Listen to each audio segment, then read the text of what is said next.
Right, part 2 of this. I'm in HD mode again. I've done a bit more of this. Now, if I just take that out like that, you can see that I've got anti-alias on there. That's the way the render's going to look. So if I do it on actual and scale it down, you notice it looks a bit harsher than it actually is. So some of the details getting lost. So what I do is there's a couple of brushes I use.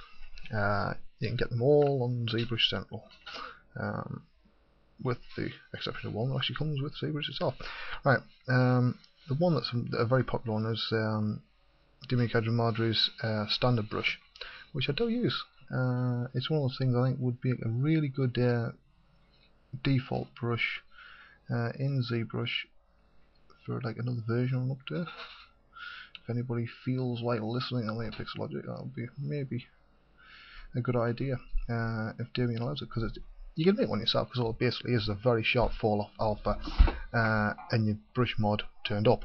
But why reinvent the wheel? A lot of people know I keep saying that, and it's right.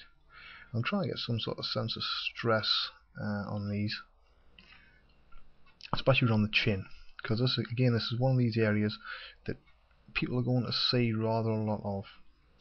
I'm not going as far into this as taking as much care as I normally would. Now, another thing I want to do is I'm going to use Displace Brush, which basically will displace this geometry without ruining it. So first of all, I'm going to try with this alpha here, and just trying to get a bit of volume on some of these. Now I know that as this, I will be putting this up on YouTube, because I've had a few people say, oh, why don't you ever put things on YouTube? It's always turntables.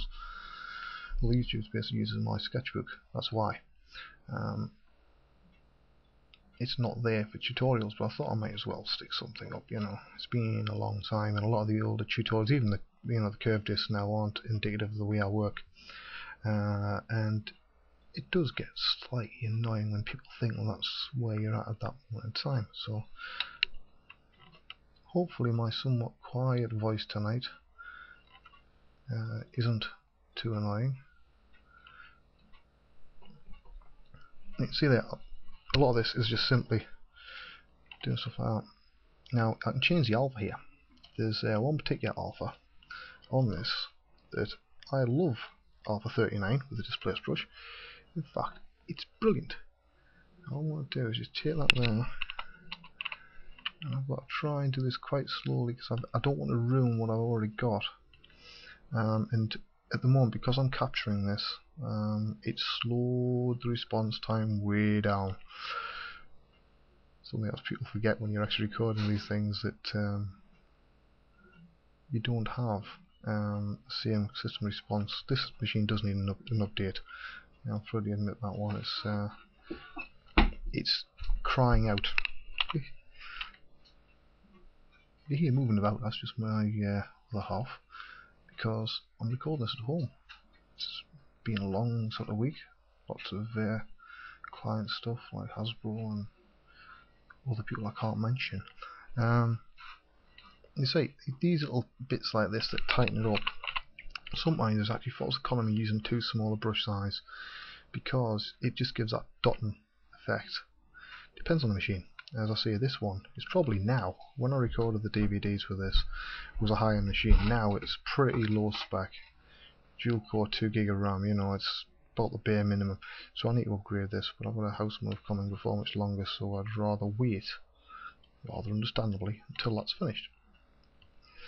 So let's see what that looks like at the moment. Now I think the one thing that's screaming out at the moment for some work is down here. I'm just tightening things up, so I'm not re-sculpting anything really. I'm just trying to get a bit of trying to catch the shadows, to be honest.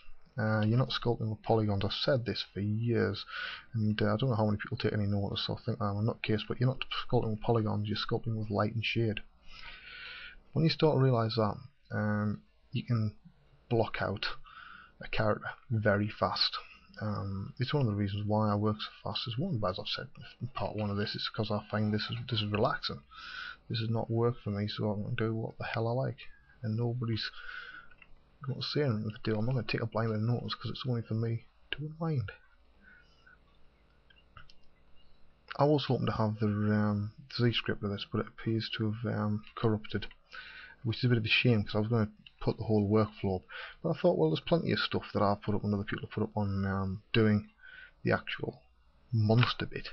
Not many people are putting, you know, how to get these skin textures and details up, so hopefully you'll enjoy it and it'll come in handy. Let's change. That's a good wrinkle brush as well. I forget who did this one. I really do. But if you find it, yeah, it should be a fine Zbrush Sentinel. Again, it's just another custom alpha, basically a bit like a slash brush. I can take this one, just start to add a little bit more interest in these upper lids and lower lids. Majority of this was sculpted with clay and clay tube brush.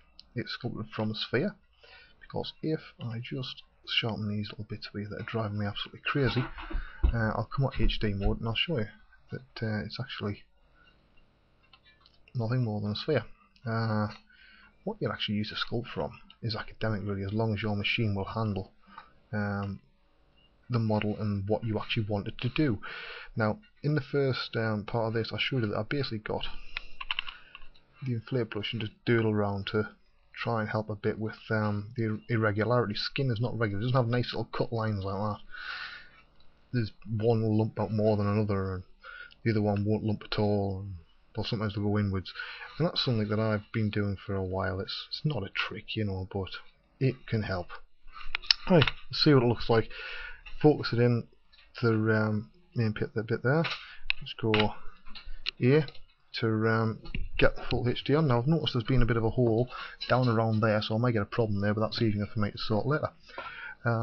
So let's see it. That's basically first pass at the detail of this head. Now let's just focus on in a bit like we did before. So I've got two ways of setting ZBrush up when I'm sculpting. I haven't done the ears yet. Ears need a lot of work. I have it set like a 2 or something like that on the slope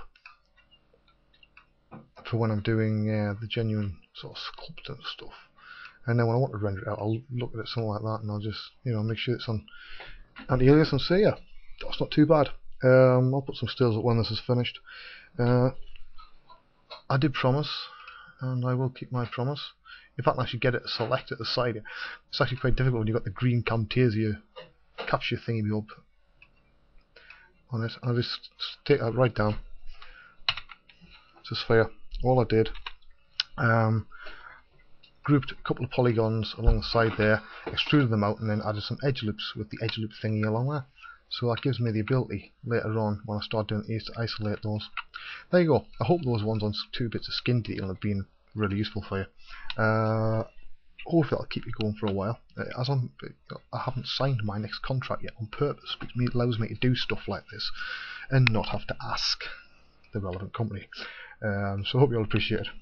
Alright, thanks, bye.